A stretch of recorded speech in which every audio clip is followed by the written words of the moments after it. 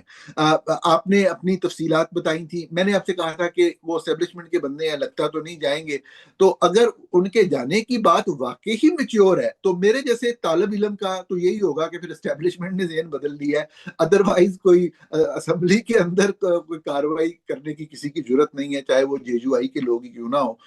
لیکن ایک چیز میں ضرور کہوں گا اس سے پہلے کہ آپ سے سوال رکھوں، آپ سے پوچھوں بنیادی سوال، کہ میں حیران ہوتا ہوں. میں پاکستان پیپلز پارٹی کے دوستوں کی بہت عزت کرتا ہوں، لیکن مجھے بڑی حیرانگی ہوتی ہے اس وقت، اور میں ہنس سے بغیر نہیں رہ سکتا جب وہ بڑی سیریس ہو کے دعویٰ کرتے ہیں کہ بلوچستان میں ہماری حکومت ہے.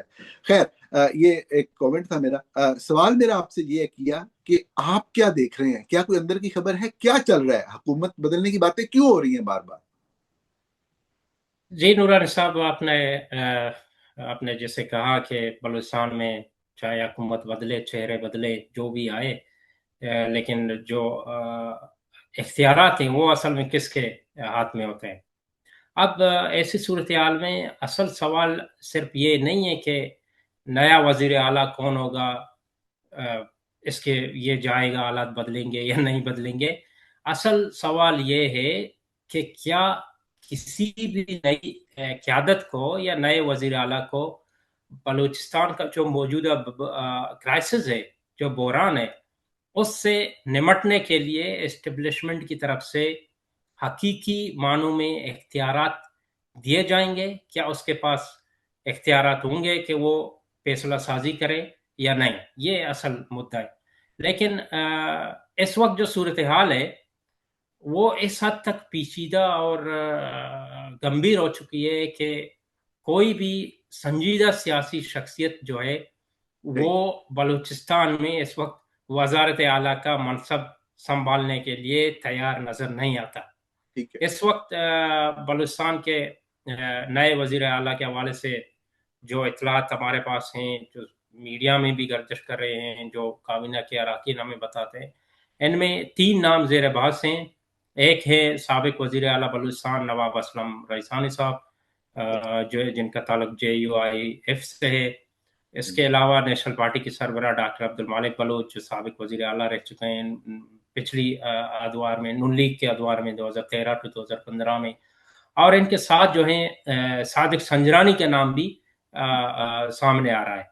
اب سنجرانی کے حوالے سے جو اطلاعات ہمیں موصول ہوئی وہ یہ ہے کہ سنجرانی صاحب پر اسٹیبلشمنٹ کے اندر اور صدر آصف علی زرداری جو ہے وہ مکمل طور پر سیٹسفائی نظر نہیں آتے.